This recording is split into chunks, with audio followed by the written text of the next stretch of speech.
Bismillahirrahmanirrahim. Assalamualaikum warahmatullahi wabarakatuh.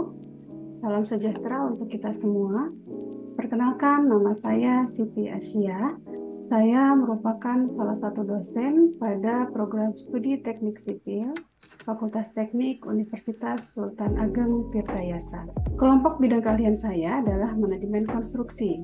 Pada program studi Teknik Sipil Universitas Sultan Ageng Tirtayasa, ada 5 kelompok bidang keahlian atau KBK, yaitu yang pertama sumber daya air, yang kedua transportasi, yang ketiga geoteknik, yang keempat struktur, dan yang kelima adalah manajemen rekayasa konstruksi. Pada kesempatan ini, saya akan menjelaskan tentang teknik pengajaran dengan menggunakan teknik DIA, Delivery, Interaction, and Assessment.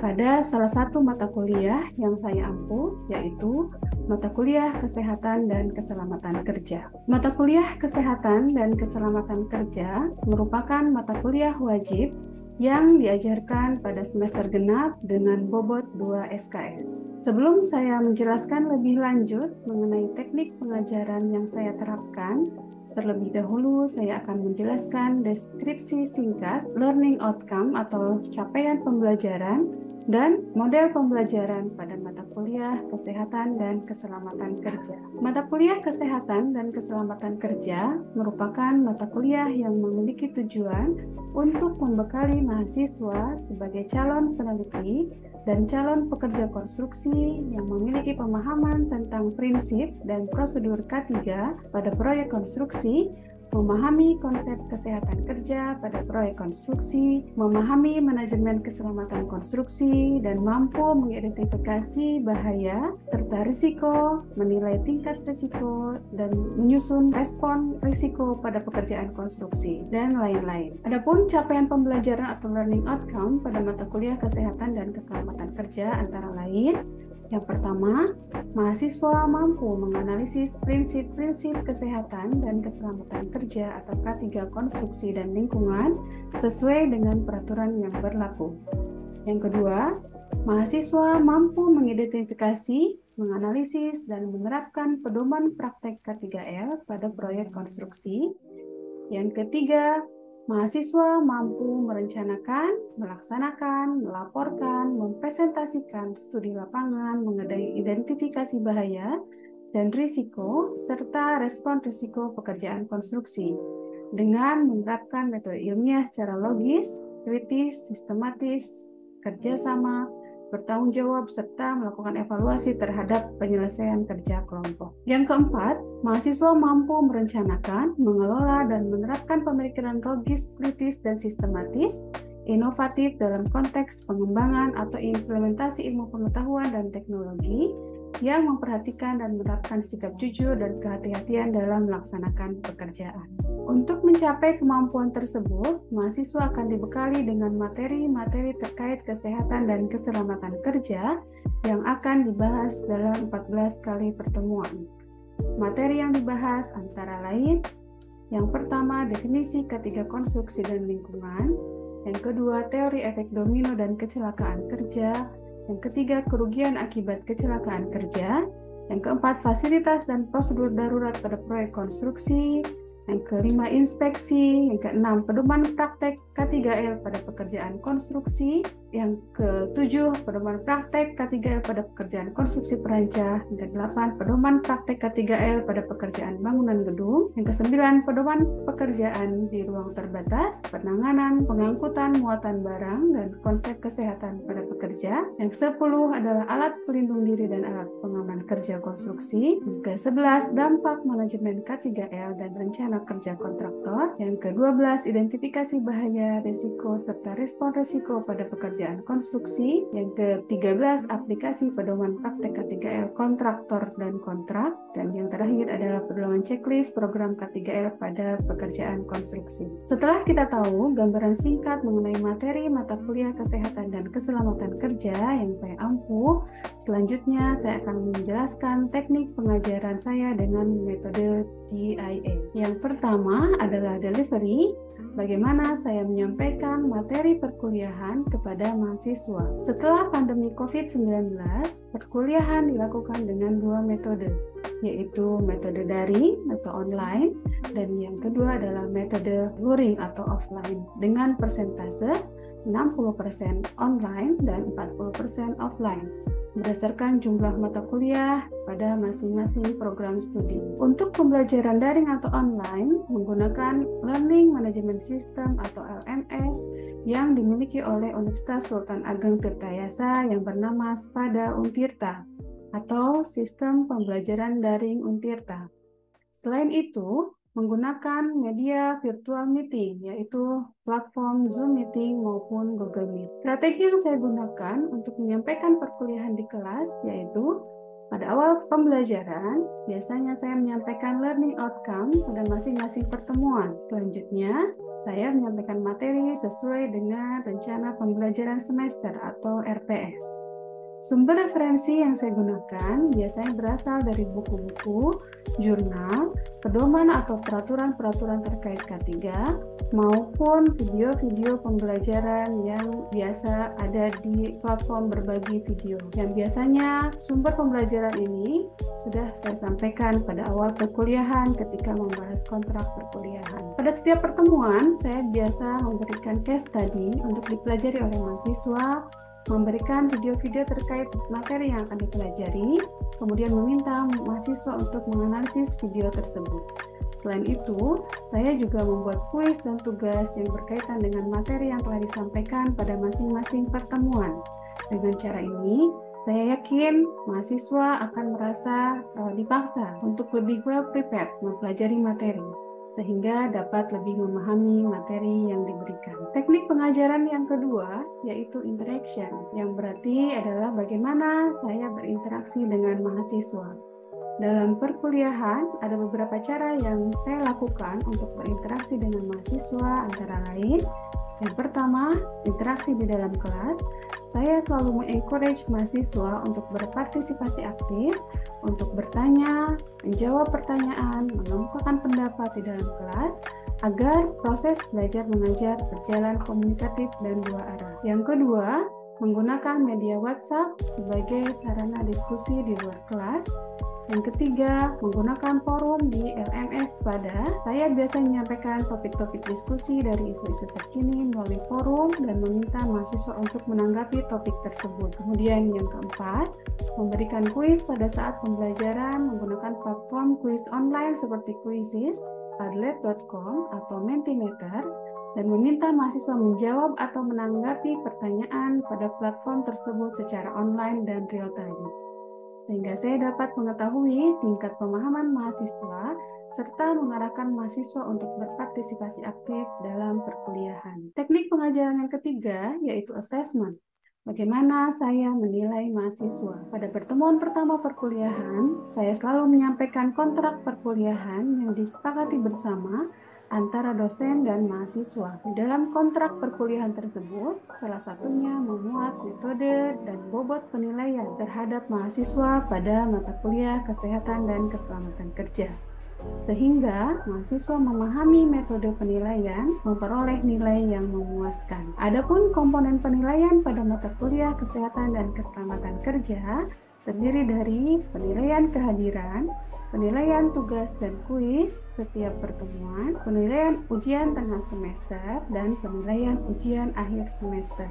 Penilaian kehadiran direcord melalui perkuliahan online, virtual meeting, dan keaktifan mahasiswa dalam mengakses aktivitas perkuliahan pada LMS pada Untirta. Untuk penilaian tugas dan kuis, juga UTS maupun UAS, semuanya disubmit melalui LMS pada Untirta yang dapat dikerjakan langsung oleh mahasiswa, dan mahasiswa dapat mengetahui nilai dari masing-masing tugas maupun ujian. Untuk UTS dan UAS terdiri dari dua jenis soal, yaitu pilihan ganda terdiri dari 40 soal untuk mengukur pemahaman dasar mahasiswa terkait materi yang dipelajari. Sedangkan soal esai merupakan soal penalaran atau studi kasus yang bertujuan untuk mengukur pemahaman dan kemampuan mahasiswa dalam melakukan analisis. Selanjutnya, Saya akan menampilkan cuplikan pengajaran mata kuliah kesehatan dan keselamatan kerja secara online yang menggunakan platform Zoom Meeting. Kita cek dulu ya, ini yang absen sudah berapa ya? 91 ya, itu sudah semua ya. Nabila, Rama, Ilhami, Muhammad Bayhaqi, Dalia. Oke, terima kasih ya atas partisipasinya. Yang sudah masuk semua Ibu. Materi kita hari ini akan membahas tentang pengantar K3 ya. Jadi bahasan kita paling awal, paling dasar adalah terkait dengan pengantar K3 atau dasar-dasar K3. Apa saja yang akan kita bahas pada hari ini? Yang pertama ada dasar K3, ada dasar hukum K3, kemudian ada pentingnya K3L, kemudian ada kecelakaan kerja, ada teori efek domino ya. Itu bahan-bahan yang akan kita bahas pada sore hari ini. Nah, ini terkait dengan dasar K3 ya. Lambang K3 kalian sudah sering ya melihat lambang K3 ya. Di mana-mana ada ya terpampang di jalan raya, ada di proyek, atau di pabrik, atau dimanapun. Karena memang wajib menerapkan prosedur K3. Lambang K3 ini masing-masing memiliki arti. K3 biasanya memiliki lambang dasar warna putih bermakna bersih dan suci. Kemudian ada tanda palang dan gear ya, roda gerigi yang berwarna hijau yang berarti bermakna selamat, sehat, dan sejahtera. Memiliki makna kebersihan,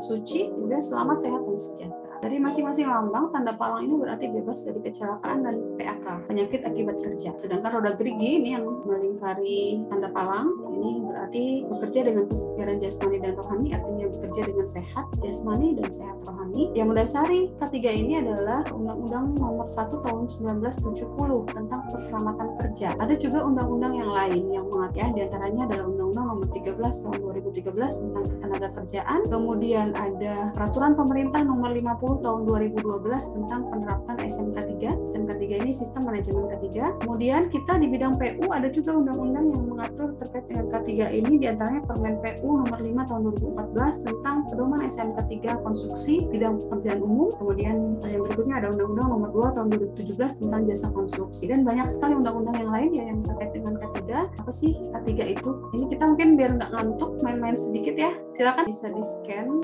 menyekan barcode ini bisa. Apa sih K3 itu? Silakan dijawab. Sudah bisa di barcode? Ada pertanyaan, tuliskan 3 hal yang paling berkaitan dengan K3. Silakan. Bisa, Bu. Bisa ya, pertanyaan muncul ya? Baik, silakan diisi dulu ya. Sudah, Bu. Ya, tadi diminta apa? Tuliskan 3 hal yang paling berkaitan dengan K3 ya. Silakan. Kasih waktu 5 menit ya. Nah, nih sudah ada jawabannya ya. Kalian sudah menjawab ke apa yang paling berkaitan dengan K3. Ada kesehatan kerja, keselamatan pekerja, penanganan keselamatan. Bisa dilihat di layar? Muncul? Muncul, Bu. Muncul ya. Muncul, Bu. Baik sekali ya jawabannya, prosedur-prosedur, kesejahteraan, pengawasan keselamatan, kemudian kesehatan ya. Yang paling banyak keselamatan, kesehatan, keamanan kerja ya. Yang paling banyak menjawab ya. Betul sekali ya apa yang kalian sudah tuliskan tadi, yang banyak itu ya, ada keamanan, kesehatan, ketertiban, kesejahteraan, kemudian kecelakaan kerja, terhindar dari kecelakaan kerja, dan lain sebagainya. Jadi yang dimaksud dengan K3 ini, kita sering melihat slogan safety first ya, no accident, artinya keselamatan paling utama, tidak ada kecelakaan kerja. Jadi yang paling terkait dengan keselamatan kerja itu betul kerja aman, keamanan, kerja sehat, kemudian tadi terhindar dari kecelakaan kerja atau no accident ya. Kerja aman ini artinya adalah usaha untuk meminimalisir risiko dari kecelakaan. Artinya, setiap pekerjaan yang kita lakukan, kita harus berusaha safety, menjaga keamanan. Kita harus bisa meminimalisir risiko terjadi kecelakaan kerja. Jangan sampai ketika kita bekerja ceroboh bisa menyebabkan kecelakaan. Yang berikutnya adalah kerja sehat. Ketiga ini mencakup atau melingkupi kerja sehat. Selain kita kerjanya harus aman, terhindar dari risiko kecelakaan, kita juga harus memastikan bahwa di dalam pekerjaan yang kita lakukan atau di tempat kerja kita bisa mencegah terjangkit penyakit akibat kerja. Jadi kemampuan kita untuk meningkatkan kemampuan fisik dan mental kita untuk mencegah penyakit di tempat kerja. Contohnya apa nih? Siapa yang mau bisa menjawab, memberikan contoh penyakit akibat kerja? Enggak, silakan. ISPA bisa kan, Bu? Kalau yang polusi gitu dari kendaraannya. Bagus ya, ISPA ya. Ini sangat terkait sekali ya. Di pekerjaan konstruksi kan akan berkaitan langsung dengan debu di tanah kering, kemudian ada bahaya terpapar gas beracun dan lain sebagainya, bisa menyebabkan ISPA. Kemudian mungkin asma gitu ya, kalau punya penyakit asma bisa menjadi lebih parah. Selain itu apalagi, silakan yang lain. Izin menjawab, Bu. Lumpuhan akibat kecelakaan kerja bisa tertimpa peralatan atau alat-alat bangunan mungkin, Bu. kelumpuhan. Ini siapa yang menjawab ya? Ode ya? Iya, Bu. Kelumpuhan bisa lumpuh penyakit akibat kerja karena misalnya jatuh, kemudian bagian anggota tubuhnya ada yang rusak gitu sehingga menyebabkan kelumpuhan. Gitu. Mudah-mudahan tidak terjadi ya, jangan sampai terjadi kecelakaan kerja ataupun penyakit akibat kerja. Selain itu apalagi mungkin satu lagi dari penyakit rohani bisa akibat kerja menjadi penyakit di tempat kerja? Bisa, Bu, stres. Stres ya, betul sekali. Siapa nih, Aulia ya? Iya, Bu. Ya, terima kasih. Bisa stres ya. Nanti akan menyebabkan penyakit depresi ya. Dari stres karena tingginya tuntutan pekerjaan di bidang konstruksi, itu tidak ada jam kerja, kemudian overload, kejar deadline dan lain sebagainya. Kalau kita tidak bisa memanage, maka yang terjadi adalah stres. Gitu ya. Stres berkepanjangan bisa menyebabkan depresi. Ini berbahaya sekali ya. Jadi yang namanya K3 ini mencakup semua tadi. Kerja aman, kerja sehat, dan no accident. Tidak terjadi kecelakaan. Apa yang maksud dengan lingkungan? Mungkin ini langsung saja dijawab ya, biar cepat. Lingkungan itu apa? Siapa yang mau menjawab? Yang jawab, Bu. Ya, siapa? Eki, Bu. Iya, silakan Eki apa? Lingkungan. Lingkungan itu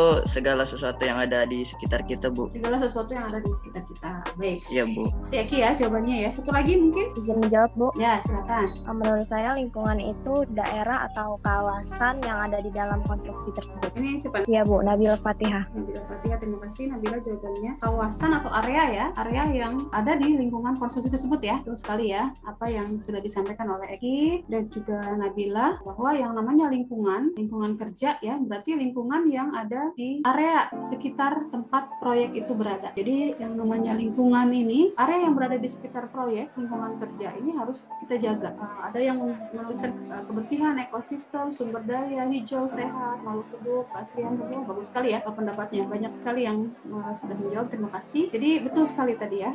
Di antara semua ini sudah tepat bahwa yang namanya lingkungan itu segala sesuatu yang ada di sekitar area proyek kita. Proyek itu proyek konstruksi. Apakah si proyek yang kita buat ini atau yang kita kerjakan berdampak negatif terhadap lingkungan? Gitu ya. Bagi sekarang ini akhirnya ya isu lingkungan ini menjadi isu yang sangat penting terkait dengan global warming dan lain sebagainya. Harus dipastikan gitu ya bahwa lingkungan kerja kita atau lingkungan dari proyek konstruksi yang kita kerjakan itu aman, tidak tercemar, tidak terganggu, tidak rusak oleh konstruksi yang kita bangun atau konstruksi yang kita buat atau proyek yang kita kerjakan. Kalau misalnya terjadi kerusakan lingkungan, nah efeknya apa? Nah itu ini efeknya jangka panjang nanti ya. Yang akan rugi adalah bukan hanya masyarakat di sekitar proyek tersebut saja, tetapi secara umum masyarakat secara umum atau negara secara umum juga akan mengalami kerugian. Yang namanya lingkungan ini harus kita perhatikan. Jangan sampai proyek yang kita buat ini ternyata mencemari lingkungan atau justru malah merusak lingkungan. Biasanya kalau untuk proyek-proyek konstruksi itu selalu wajib di lingkungan sekitarnya itu agar tidak terkena material yang jatuh atau tidak terjadi kecelakaan di area sekitar proyek. Biasanya lingkungan kerja atau proyek-proyek yang sedang dikerjakan biasanya dipagari dengan pagar pengaman agar tidak terjadi kecelakaan yang menyebabkan masyarakat di sekitar area proyek atau orang-orang yang tidak berkepentingan dengan proyek itu bisa terjadi kecelakaan di area proyek. Atau ada juga yang menggunakan safety net gitu ya, jaring-jaring pengaman atau jaring keselamatan dan lain-lain gitu, sehingga proyek tersebut bisa dinyatakan aman. Baik, itu mungkin terkait dengan lingkungan. Kira-kira ada yang ingin ditanyakan atau ada yang ingin disampaikan? Bisa dipahami? Bisa, Bu. Bismillahirrahmanirrahim. Assalamualaikum warahmatullahi wabarakatuh. Waalaikumsalam warahmatullahi wabarakatuh. Ya, selamat siang dan salam sejahtera untuk kita semua. Bagaimana kabar kalian? Sehat? Sehat, Bu. Ya, alhamdulillah ya. Semoga kita senantiasa sehat selalu ya. Materi pertemuan kelima. Materinya sudah ada di pada, jadi kalian silakan bisa mengakses materinya, mempelajari ya. Di pertemuan kelima kita akan bahas tentang pedoman praktek K3 pada pekerjaan bangunan gedung, di mana mahasiswa diminta atau diharapkan mampu memahami menerapkan pedoman K3 pada pekerjaan bangunan gedung. Kajiannya adalah K3 pekerjaan tanah, pekerjaan beton, dan K3 pekerjaan struktur. Jenis pekerjaan tanah yang ada di pekerjaan konstruksi itu ada galian, timbunan, pemadatan, maupun pekerjaan di bawah tanah. Sebelum kita lanjut, mungkin Ibu ingin tanya pendapat kalian, kira-kira bahaya apa saja sih yang mungkin terjadi ketika kita bekerja melakukan pekerjaan tanah? Silakan, ada yang mau berpendapat? Tertimbun, Bu, tertimbun pada galian. Ya, Hairul ya, tertimbun galian. Selain itu apa lagi? Terpleset, Bu. Terpleset, oke. Siapa tadi yang menjawab? Josh ya.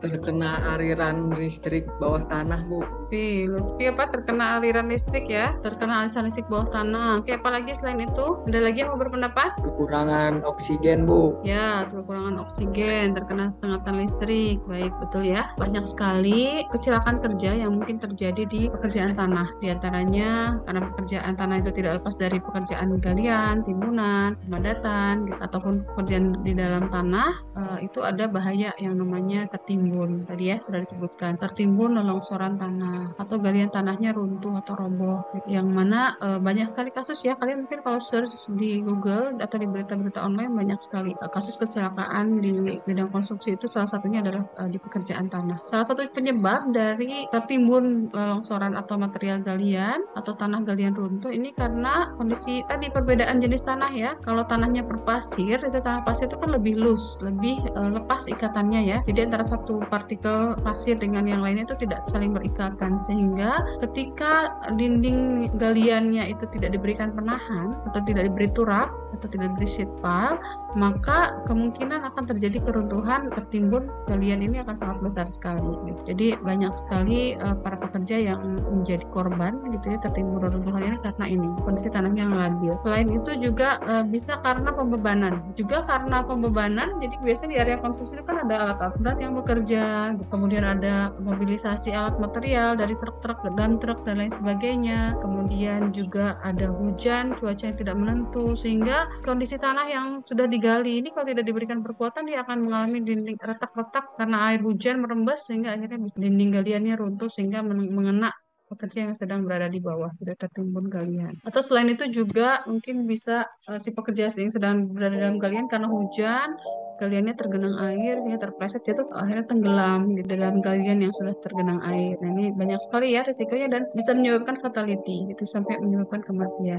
Maka perlu diperhatikan bagaimana cara pengendaliannya. Jadi sesuai dengan amanat Undang-Undang Jasa Konstruksi Nomor 2 Tahun 2017 itu semua pekerja konstruksi, semua penyedia jasa wajib gitu ya menyertakan dokumen rencana K3 ya, K3K atau rencana K3 dan keberlanjutan konstruksi. Di dalamnya ada salah satunya adalah identifikasi risiko dan pengendalian risiko. Jadi sebelum pekerjaannya dilakukan, si kontraktor harus sudah membuat identifikasi kira-kira bahaya apa saja yang mungkin terjadi dari masing-masing item pekerjaan. Nah, kalau sudah tahu bahayanya yang mungkin terjadi apa saja, kemudian nanti biasanya dilakukan penilaian ya, rankingan apakah bahaya yang termasuk bahaya yang tinggi, bahaya yang sedang atau bahaya yang rendah, kemudian bagaimana proses pengendaliannya dan sampai ke siapa penanggung jawabnya dan juga berapa nominal untuk pengendalian risikonya. Nah, itu sudah harus dilakukan di awal sebelum kerjaannya dilakukan. Terus pada masa tender biasanya ya dokumen RK3 ini harus diserahkan oleh kontraktor kepada pengguna jasa ya dalam hal ini. Ini untuk pekerjaan tanah ada beberapa jenis identifikasi risiko,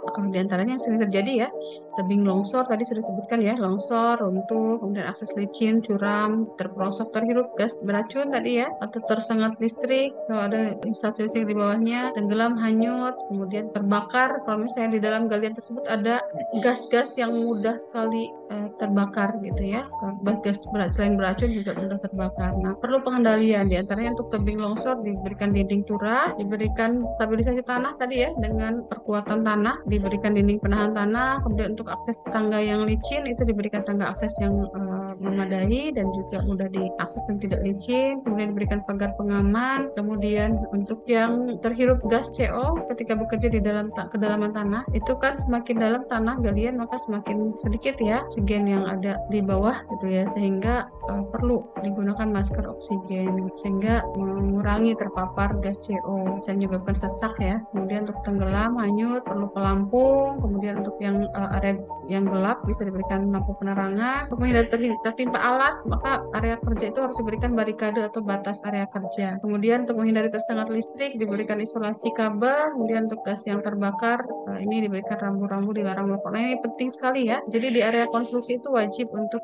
diberikan rambu untuk dilarang merokok karena selain di area konstruksi itu banyak material yang flammable yang mudah terbakar juga akan banyak sekali gas-gas yang mudah sekali terbakar dan ketika ada pemantik api atau sumber api, maka mudah sekali meledak ya, ini berbahaya. Jenis pekerjaan galian tanah ya, kalau misalnya di area yang sempit, kedalaman lebih dari 1,2 meter, ini harus dengan turap ya, karena tidak memungkinkan untuk dibuat lebih landai ya, si dinding dari galian tersebut. Jadi harus diberikan dinding penahan sehingga mencegah terjadi runtuh dari galian tanahnya, dinding galian tanahnya. Kemudian ini juga sama ya, di pekerjaan galian tanah ini tidak boleh menempatkan beban apapun ya yang berat sehingga bisa membebani dinding dari galian tersebut dan bisa menyebabkan runtuh. Kemudian juga hindari memperpanjang pekerjaan galian tanah ini tanpa alasan yang tepat. Jadi pekerjaan galian tanah ini menjadi pekerjaan yang kritikal. Jadi harus sesuai dengan jadwal yang sudah ditentukan. Tidak boleh diperpanjang dengan alasan yang tidak tepat. Karena apa? Semakin lama dibiarkan karena kondisi cuaca, karena pembebanan, dinding galian ini akan runtuh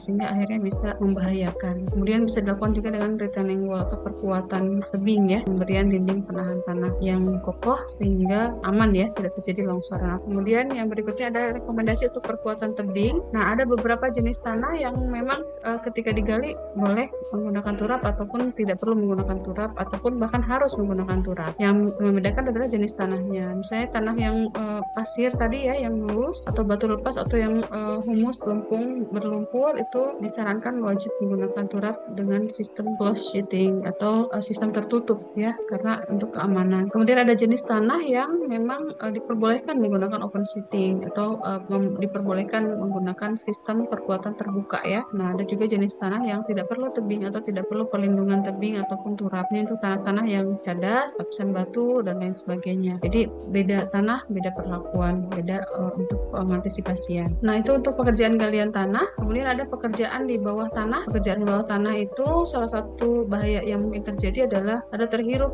gas beracun atau ada gas bertekanan tinggi yang mudah terbakar atau kekurangan oksigen atau defisiensi. Ini adalah bahaya-bahaya yang mungkin terjadi ketika kita bekerja berada di bawah tanah ya, yang dalam. Maka perlu pengendaliannya dengan menyediakan, tentunya harus membawa oksigen, tabung oksigen, menggunakan masker oksigen, membawa alat komunikasi yang bisa diakses ya oleh orang yang ada di luar galian. Kemudian sebelum pekerjaan harus ada inspeksi atau identifikasi apakah di dalamnya ada gas beracun, gas yang bertekanan tinggi yang mudah terbakar, itu harus diidentifikasi dulu sehingga nanti bisa dilakukan pengendaliannya gitu ya. Standby pemadam kebakaran, APAR misalnya ya, ke dalam galian. Kemudian harus punya prosedur antisipasi untuk kegawatan atau keadaan darurat. Safety harness juga penting ya, jadi harus pakai safety body harness ketika ada pekerja yang mau bekerja di ruang bawah tanah atau di dalam galian. Nah, ketika ada kedaruratan itu bisa langsung menginformasikan, memberi sinyal ke atas. Di atas ada yang standby untuk mengangkat ya, membantu penyelamatan. Gunakan masker oksigen dan antisipasi keadaan darurat. Yang berikutnya ada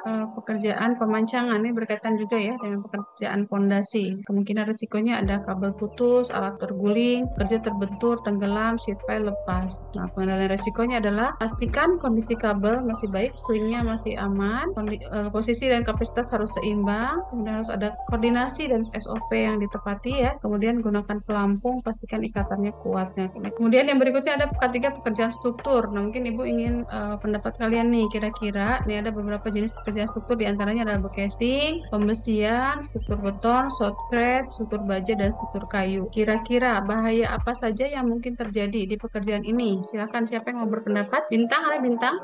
Kira-kira bahaya apa saja sih yang mungkin terjadi di pekerjaan struktur? Bahaya kecelakaannya bisa diakibatkan oleh peralatan kerjanya, mungkin Bu, tersengat listrik, kebakaran, Sengat listrik, pekerjaan yang monoton yang membuat kejenuhan, lokasi tempat kerja yang sangat terpencil sehingga membuat kebosanan. bosan pekerjaannya jenuh, akhirnya nggak konsen ya, bisa terjatuh gitu ya. Oke, baik, terima kasih ya Bintang ya atas tanggapannya. Kemudian selain Bintang, silakan ada lagi yang mau berpendapat? Saya Bu, Ya, Hairul silakan. ya terkait pekerjaan struktur kayu Bu, karena kan kayu itu bahannya mudah diserang rayap ya, mungkin jadi dari struktur kayu itu gampang roboh kayak gitu Bu. Ya, terima kasih ya, Hairul, betul ya. Tadi Bintang sudah memberikan contoh ya, banyak sekali dari materialnya, dari alat-alatnya, kemudian dari orangnya sendiri ya, dari kerjanya mungkin jenuh, lelah gitu ya, bisa terjatuh, atau Hairul lebih ke material kayu yang mudah lapuk atau rusak ya. Jatuh dari ketinggiannya, Bu. Tadi jatuh dari ketinggian, betul ya. Salah satu penyebab kecelakaan tertinggi di bidang konstruksi itu adalah jatuh dari ketinggian gitu ya. Maka perlu perhatian yang lebih besar gitu ya ketika bekerja di ketinggian. Sampai sini kira-kira bisa difahami Bisa Ibu. Ya, ada pertanyaan? Tidak Ibu. Tidak Terima cukup ya. kasih. Baik, kalau sudah cukup, nanti ada kuis dan juga tugas yang harus kalian kerjakan di SPADA. Silahkan untuk kuis biasa ya, dari materi yang Ibu berikan, kemudian waktunya sudah ditetapkan, jadi kalau sudah melebihi batas waktu tidak bisa dikerjakan lagi. Sedangkan untuk tugas, tetapi kalau tugas masih bisa diupload jika kalian lupa atau terlambat. Jadi mohon diperhatikan ya, semuanya wajib mengerjakan tugas dan kuis karena itu komponen penilaian akhir ya. Baik, mungkin sampai di sini saja untuk materi kita. Ibu tadi sudah share absen di kolom chat, sudah isi absen? Sudah Ibu. Sudah, Bu. Tidak ada pertanyaan, mungkin hari ini Ibu akhiri pertemuan kita. Tolong dikerjakan kuis dan tugasnya ya.